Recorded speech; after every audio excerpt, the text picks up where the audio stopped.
Story brought to mind a very famous advertising slogan. They laughed when I sat down at the piano, but when I started to play, it was written about 1925 for a company that was offering mail-order piano lessons, and it's sort of an interesting but maybe not very significant moment in the long history of the piano. And that's really what Ruth Ezell's story is about tonight, this old technology, the piano keyboard, and what can happen today when you sit down to play. One of the traits successful performing artists share is the ability to make the difficult look easy. That certainly holds true for pianist and composer Tim Garcia. We caught up with Garcia playing at Plaza Frontenac, one of his many gigs during the 2009 Christmas holiday season.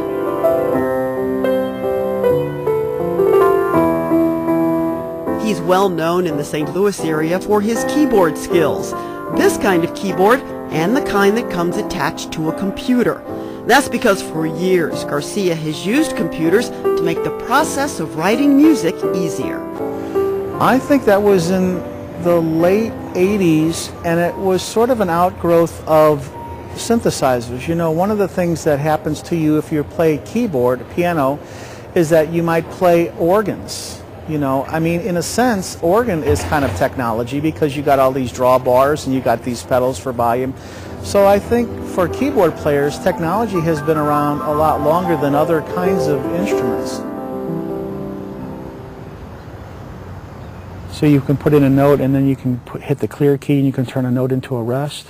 Garcia's knowledge of composition software has made him a popular teacher in the music department here at Maryville University and other area colleges. Tim knows so much about that software. It's almost ridiculous. Maryville senior Jake Erickson. Yeah, I would have been sitting there for maybe 30 minutes trying to figure out, why do I find this? How do I move this note? How do I do this? And he just goes, oh, it's like this.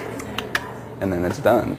You know, going into the class, I was really nervous because I didn't know what it would be like. I had never really worked one-on-one with a computer program, with just a music program. But going into it, I learned so much. Tim was amazing at helping us learn it, and it's easy to pick up. It's easy to learn it right away and apply it to your music skills. Watch. Garcia showed us how the chords he plays on this electronic keyboard translate into sheet music on a monitor with help from the software program Finale.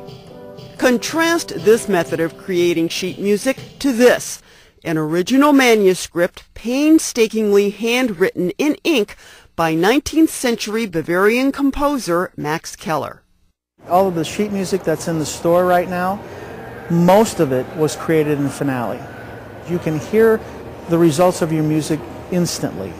You can't do that when you were a composer 50 years ago. You had to hear it back in your head. That can be challenging if you're writing for 5, 10, 20 different instruments.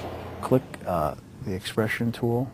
I think it's a deeper level of learning. I think that if you understand the technology, the science behind the art, because I think music is both an art and a science, I think you'll get a deeper appreciation for it, and I think that will come out in your music. The marriage of music and technology spans an entire century. Since the early 1900s, a myriad of systems designed to generate and modulate musical tones have come and gone. But one innovation that burst onto the music scene in the mid-1960s has survived, the Moog synthesizer.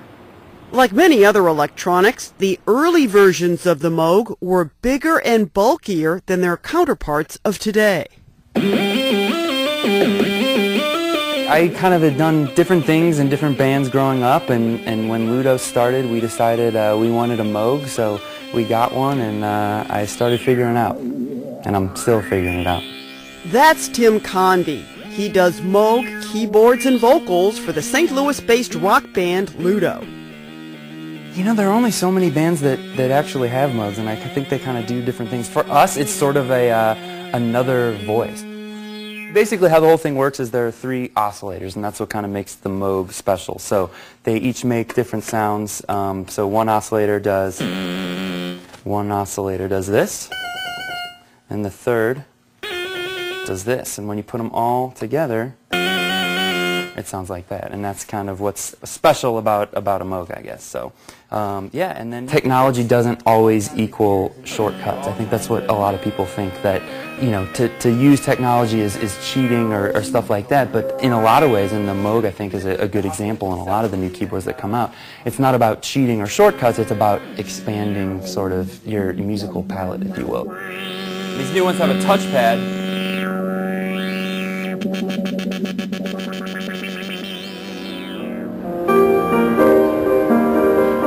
So the computer has taken over that technology.